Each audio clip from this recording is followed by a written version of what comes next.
Hello guys and welcome back to my channel. I was very busy. I'm so sorry for making you wait for so long for the next chapter. Today it's time to see what will going to happen in chapter 3. So let's start. Chapter 3. The next day, the sun shone, and Coraline's mother took her into the nearest large town to buy clothes for school. They dropped her father off at the railway station. He was going into London for the day to see some people. Coraline waved him goodbye. They went to the department store to buy the school clothes.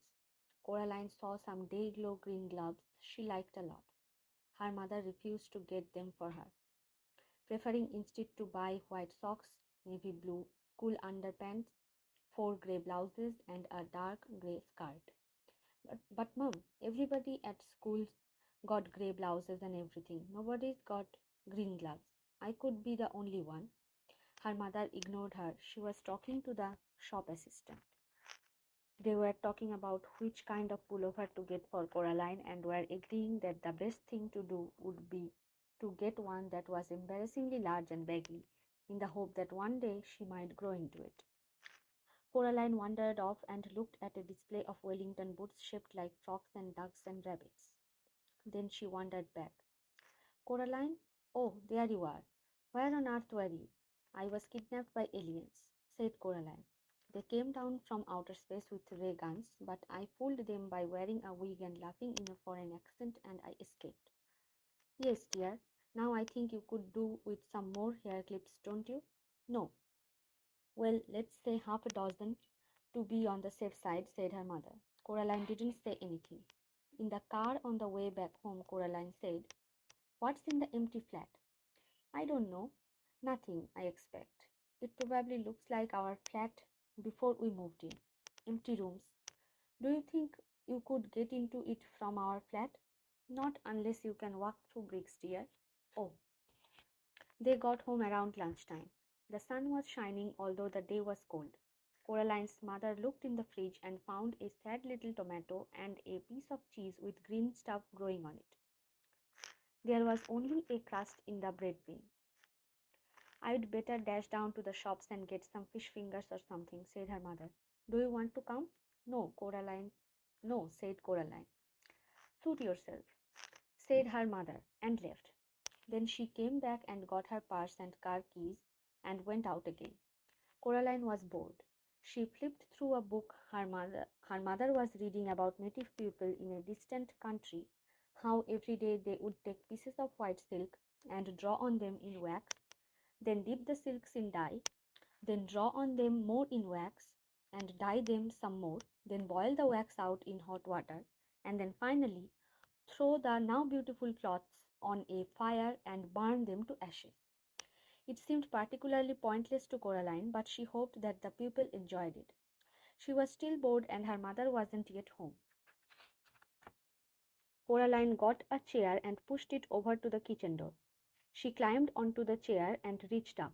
She clambered down and got a broom from the broom cupboard. She climbed back on the chair again and reached up with the broom. Chink! She climbed down from the chair and picked up the key. She smiled triumphantly. Then she leaned the broom against the wall and went into the drawing room. The family did not use the drawing room. They had inherited the furniture from Coraline's grandmother, along with a wooden coffee table, a side table, a heavy glass ashtray, and the oil painting of a bowl of fruit. Coraline could never work out why anyone would want to paint a bowl of fruit. Other than that, the room was empty. There were no knickknacks on the mantelpiece, no statues or clocks, nothing that made it feel comfortable or lived in. The old black key felt colder than any of the others. She pushed it into the keyhole. It turned smoothly with a satisfying clunk. Coraline stopped and listened. She knew she was doing something wrong, and she was trying to listen for her mother coming back, but she heard nothing. Then Coraline put her hand on the doorknob and turned it, and finally she opened the door. It opened onto a dark hallway. The bricks had gone, as if they'd never been there. There was a cold, musty smell coming through the open doorway. It smelled like something very old and very slow. Coraline went through the door. She wondered what the empty flat would be like, if that was where the corridor led. Coraline walked down the corridor uneasily. There was something very familiar about it. The carpet beneath her feet was the same carpet they had in their flat. The wallpaper was the same wallpaper they had. The picture hanging in the hall was the same that they had hanging in their hallway at home. She knew where she was. She was in her own home. She hadn't left.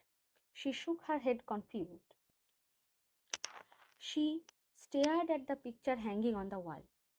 No, it wasn't exactly the same. The picture they had in their own hallway showed a boy in old-fashioned clothes staring at some bubbles. But now the expression on his face was different. He was looking at the bubbles as if he was planning to do something very nasty indeed to them. And there was something peculiar about his eyes. Coraline stared at his eyes, trying to work out what exactly was different. She almost had it when somebody said, "Coraline." It sounded like her mother. Coraline went into the kitchen where the voice had come from. A woman stood in the kitchen with her back to Coraline. She looked a little like Coraline's mother, only only her skin was white as paper. Only she was taller and thinner. Only her fingers were too long and they never stopped moving, and her dark red fingernails were curved and sharp. "Coraline," the woman said, "is that you?" And then she turned round. Her eyes were big black buttons. "Lunchtime, Coraline," said the woman. "Who are you?" asked Coraline. "I am your other mother," said the woman.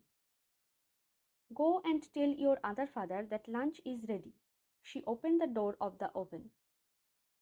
Suddenly Coraline realized how hungry she was. It smelled wonderful. "Well, go on." Coraline went down the hall to where her father's study was. She opened the door. There was a man in there, sitting at the keyboard, with his back to her. "Hello," said Coraline.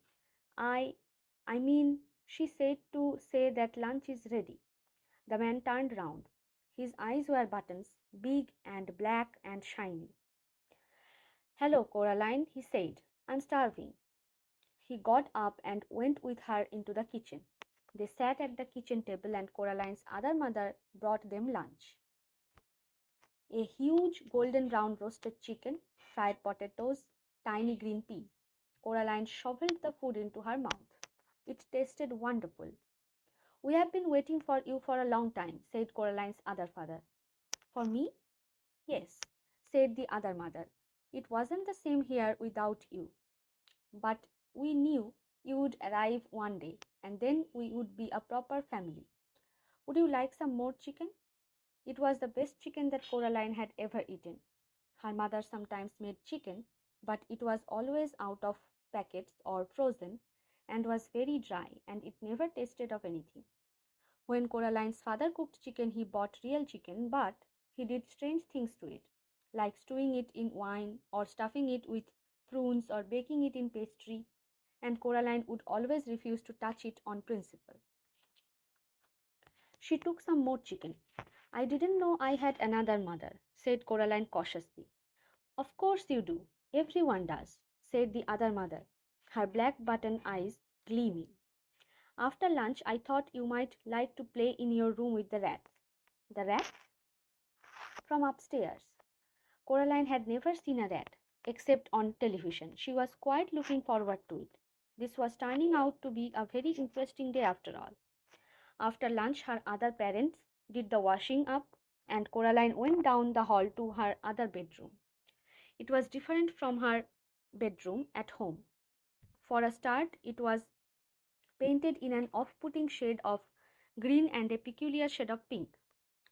Coraline decided that she wouldn't want to have to sleep in there, but that the color scheme was an awful lot more interesting than the one in her own bedroom. There were all sorts of remarkable things in there she'd never seen before.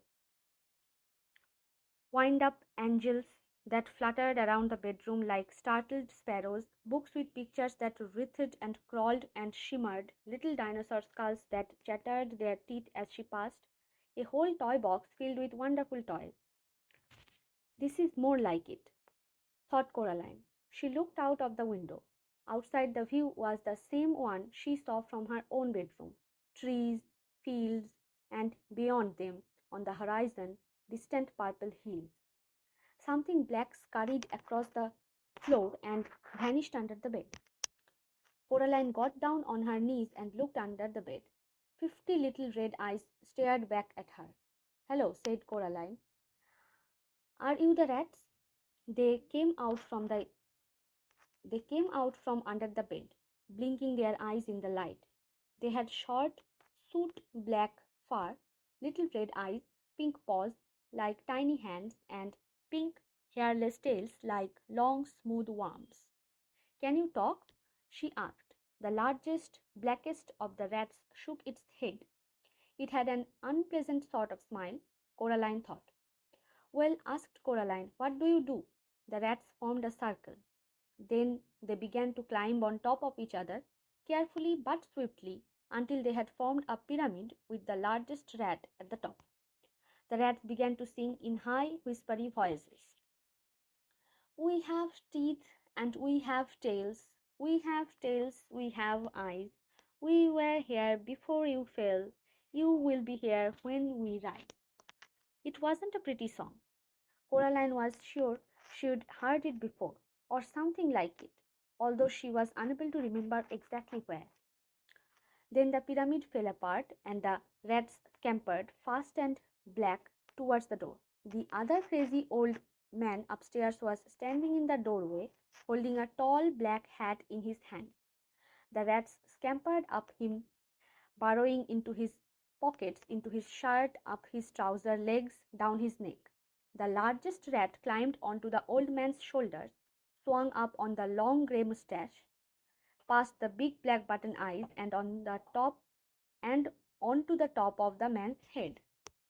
In seconds, the only evidence that the rats were there at all were the restless lumps under the man's clothes, forever sliding from place to place across him, and there was still the largest rat, who stared down with glittering red eyes at Coraline from the man's head. The old man put his hat on, and the last rat was gone. "Hello, Coraline," said the other old man upstairs. Sorry, I heard you were here. It is time for the rats to have their dinner, but you can come up with me, if you like, and watch them feed." There was something hungry in the old man's button eyes that made Coraline feel uncomfortable. "No, thank you," she said. "I am going outside to explore." The old man nodded very slowly. Coraline could hear the rats whispering to each other, although she couldn't tell what they were saying. She was not she was not certain that she wanted to know what they were saying. Her other parents stood in the kitchen doorway as she walked down the corridor, smiling identical smiles and waving slowly. "Have a nice time outside," said her other mother. "We will just wait here for you to come back," said her other father. When Coraline got to the front door, she turned back and looked at them. They were still watching her and waving and smiling. Coraline walked outside and down the steps.